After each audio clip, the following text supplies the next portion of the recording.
Your home isn't cluttered. It's simply carrying things it was never meant to hold on to this long. In Sweden, there's a quiet tradition around this, something most people outside the country have never heard of, called Döstädning. And today, I'll walk you through 12 things Swedish homes almost never keep. Things nearly every American home still has, tucked into kitchens, closets, and drawers without a second thought. Stay until number 9, because it's sitting in almost every kitchen in America right now, and by the time we get there, you'll understand exactly why it's quietly costing you more than counter space. Let's begin. Döstädning translates loosely to death cleaning, and I understand how that sounds. But the practice has almost nothing to do with death itself, and everything to do with clarity. It's the practice of looking honestly at what you own, asking whether it still deserves a place in your life, and releasing what doesn't, not out of grimness, but out of care, both for yourself now and for whoever might otherwise have to sort through it all later. It's less a chore than a philosophy. Nothing in your home should sit there simply because removing it feels like too much trouble. What makes Döstädning genuinely different from an ordinary decluttering trend is the timeline it asks you to imagine. Most decluttering advice asks a version of the question, does this spark joy, or do I still use this? Döstädning asks something slightly harder, and oddly, more clarifying. If someone else had to go through this object without me here to explain it, would it be a burden or a gift? That single shift in perspective changes almost everything about how an object gets evaluated. A drawer of tangled, unlabeled cables isn't just visual clutter anymore. It's a small, unkind puzzle left for someone else to solve. A shelf of things kept purely out of guilt isn't just clutter either. It's an emotional obligation quietly passed down the line, unless you're willing to release it yourself now while you still can. Let's look at what that philosophy actually asks you to release, starting in the kitchen. Number 1, chipped and cracked dishware. Open your cabinet and you'll likely find it immediately. A mug with a hairline crack down the handle, a plate with a small chip you've simply learned to angle away from view. It still technically works, so it stays. But a Swedish household practicing Döstädning would ask a simpler question. Does this object still serve you fully, or are you simply used to its damage? A cracked plate isn't dangerous or dramatic. It's just quietly finished. And keeping it anyway teaches you, meal after meal, to accept less than whole without noticing you're doing it. There's something worth sitting with here beyond the object itself. The standard you set for your own table tends to echo quietly into other areas of life, and a household that draws a clear line at damaged dinnerware. However small the gesture is practicing a kind of everyday self-respect that has nothing to do with wealth or waste, and everything to do with simply expecting a little more. Number 2, expired spices and forgotten condiments. Check your pantry honestly, and you'll likely find a sauce bought for one recipe years ago, a spice jar that lost its scent before you opened it twice. In a home practicing Döstädning, the kitchen is treated as the room that should feel most alive, since it's where your daily fuel is prepared and stagnant. Expired items quietly work against that feeling every time you open the cabinet door. The shift is simple: fresh in, old out, and nothing sitting in the dark, slowly turning into a small, low-grade source of quiet decay. Number 3, empty gift boxes and shopping bags. Be honest, you probably have a few: a sturdy designer box, a paper bag with rope handles too nice to throw away. You tell yourself you'll reuse them for a gift later. Döstädning asks you to notice what you're actually holding onto here, which usually isn't the box itself, but the memory of the purchase, the feeling of that particular store or that particular day. The box did its job the moment it carried something home. Keeping it afterward doesn't preserve the memory. It just adds a small, quiet weight to a shelf. Number 4, clothes that don't currently fit. The jeans from a smaller season, kept for someday, or the ones from a heavier one, kept just in case. Swedish death cleaning treats this category with unusual gentleness, but also unusual honesty. Clothing that doesn't fit your body as it exists right now isn't inspiration hanging in your closet. It's a small, repeated message, delivered every morning, that you're not quite enough as you currently are. Dress the person actually standing in front of the mirror. Let the rest go with more kindness than guilt. Number 5, hotel toiletries and free samples. Tiny lotions, sample perfumes, a scattering of little bottles from trips or promotions, saved because throwing away something free feels wasteful. But each one represents a small postponed decision, and a drawer full of postponed decisions becomes, without you ever quite noticing, a drawer full of quiet, low-grade mental clutter.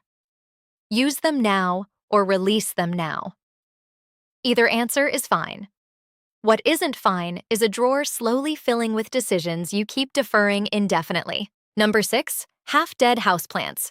You know the one, browning at the edges, kept alive through guilt rather than genuine hope, watered out of obligation more than belief it'll recover.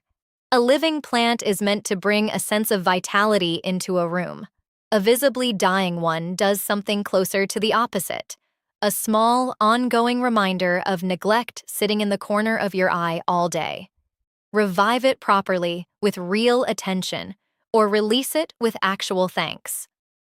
What Swedish practicality resists most is the in-between, keeping something half alive purely to avoid the discomfort of deciding. Number 7, unsorted paperwork and old mail. This is likely the pile you can picture without even looking, stacked somewhere near an entryway or counter, old bills, forgotten mail, appliance manuals for things you'd look up online in seconds anyway. Here's the part worth sitting with. That pile functions as a silent, ongoing to-do list. Every time your eyes pass over it, even without consciously reading it, your mind registers a small, unfinished obligation, a tiny background stress signal repeated dozens of times a day. You're not even processing the papers. Simply seeing them costs you something. Researchers who study visual environments have found something similar. Unresolved visual clutter doesn't need to be actively read or thought about to quietly tax attention. It only needs to remain visible, sitting in the periphery, functioning as a small, repeated reminder of something left undone. The fix is almost embarrassingly simple. Touch each paper once, file it, handle it, or release it, and trust that almost every manual you're keeping already exists online. Number 8, clutter piled at the entryway. In many homes, the entry becomes a landing zone for chaos. Shoes kicked off in a pile, packages left unopened, bags dropped the moment you walk in. It's the first thing you see returning home, and the last thing you see leaving it. A home practicing Döstädning treats the entryway with unusual respect, not for superstitious reasons, but practical ones. Walking into visual chaos immediately after opening your door sets a tone for everything that follows, and walking into a clear, simple space does the opposite. Clearing that floor is a small change with a surprisingly large effect on how your whole home feels the instant you step inside it. Now here's number 9, the one I promised, and if you're anything like most people watching this, you have exactly what I'm about to describe within a few feet of you right now. Number 9, the miscellaneous kitchen drawer. Almost every kitchen in America has one, a drawer that started with good intentions and slowly became a small museum of unrelated objects. A few rubber bands, expired coupons, mismatched keys nobody can identify anymore, a broken pen, a takeout menu from a restaurant that's since closed, 3 dead batteries you keep meaning to check. Individually, none of it matters. Collectively, it's doing something worth noticing. Every time you open that drawer looking for something specific, scissors, tape, a working pen, you have to sort through a small pile of unrelated decisions you never actually made. Nothing in that drawer was ever chosen to be there together. It simply accumulated, one small unmade decision at a time, until opening it became a tiny exercise in low-grade frustration you've simply stopped noticing as frustration at all.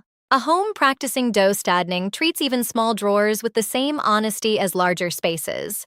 Everything inside should be there on purpose, not simply because removing it felt like too much effort at the time. It's worth noticing, too, how quickly this particular drawer refills itself even after being cleared, which says less about willpower and more about how naturally a home, without a clear system for small, homeless objects, will keep generating new versions of the same drawer indefinitely, unless a different habit replaces the old one. Number 10, souvenirs you don't actually like. A trinket from someone else's trip, kept on display purely because of who gave it to you, not because you have any real fondness for the object itself. Döstädning draws a clean distinction here worth sitting with. The kindness was in the gesture, not the object itself. Keeping something out of guilt doesn't honor the person who gave it to you. It just adds a small obligation to your shelf, dusted regularly, appreciated rarely. Thank the memory. Let the object go. Number 11. Tangled cables and cords for devices you no longer own. Nearly everyone has this drawer, a small nest of cords for phones you upgraded years ago, chargers for gadgets that broke or disappeared long ago, kept under the logic of just in case. This drawer represents something worth naming honestly, an anxious attachment to an uncertain future, made physical. If you ever genuinely need a specific cable again, replacing it costs a few dollars. Keeping the tangle costs you something too, just less visibly.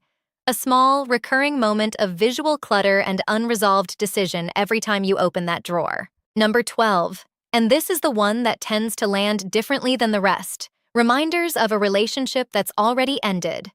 Old letters, a piece of clothing that isn't yours anymore but still carries a familiar scent, jewelry pushed to the back of a drawer, unworn but unreleased. This is the category Swedish death cleaning approaches with the most deliberate gentleness, because the goal was never to erase a memory. It's simply this. As long as these objects occupy physical space, they tend to occupy emotional space as well, and there's only so much room for both an old chapter and a new one to breathe comfortably at the same time. Releasing the object doesn't diminish what it once meant. It just tells your own heart that the door is allowed to close now on your own terms whenever you're actually ready. There's no timeline attached to this one, and no version of Döstädning that treats it as urgent. Some things genuinely need more time before they're ready to go, and the practice was never about speed. It was always about honesty, which sometimes means simply noticing that something has been ready to leave for a while now, even if you haven't quite been ready to let it. That's all 12. Now here's the two-part test, so you can walk through your own home and know exactly what to release first. Step 1. The honesty test. Pick up anything you suspect might belong on this list and ask yourself a single direct question. Would I buy this again today, knowing what I know now? If the honest answer is no, its presence in your home is closer to habit than to choice. Step 2. The burden test, which is the heart of Döstädning itself. If you weren't here anymore, would someone else have to make a decision about this object on your behalf, and would that decision be an easy one or a difficult one? Objects that pass both tests earn their place. Objects that fail them are simply waiting for permission you're fully allowed to give yourself today, without guilt. It's worth adding one final note on pace. Because it's tempting, after hearing a list like this, to imagine clearing an entire home in a single determined weekend. Traditional Döstädning tends to move slower and more deliberately than that, often across months rather than days, precisely because rushing the process tends to produce regret, while a slower, honest pace tends to produce genuine relief. There's no prize for speed here. A single drawer, honestly sorted tonight, accomplishes more than an entire home rushed through in a weekend and only half meant. A calm home was never built by adding more organization to hold on to everything. It was built the way Döstädning intends, one honest decision at a time, choosing lightness over accumulation, clarity over just in case. You don't need a bigger home. You need one that only holds what genuinely deserves to be there. There's a quiet kindness underneath this entire practice worth naming before we close, one that has nothing to do with minimalism as a trend or an aesthetic. Every object you release today is one less decision left for someone you love to make later, under circumstances far harder than a calm afternoon spent sorting a drawer. That reframe alone tends to make the process feel less like loss and more like care, extended not just to your own present peace of mind, but quietly forward, to whoever might otherwise inherit the weight of choices you were fully capable of making yourself today, with nothing more urgent required than a little honesty and a few empty boxes by the door. Tell me in the comments which number you're looking at right now, 1 through 12, and let's hold each other accountable to release it today. If this opened your eyes even slightly, share it with someone whose home you've quietly thought could use a little more room to breathe. I'll see you in the next one.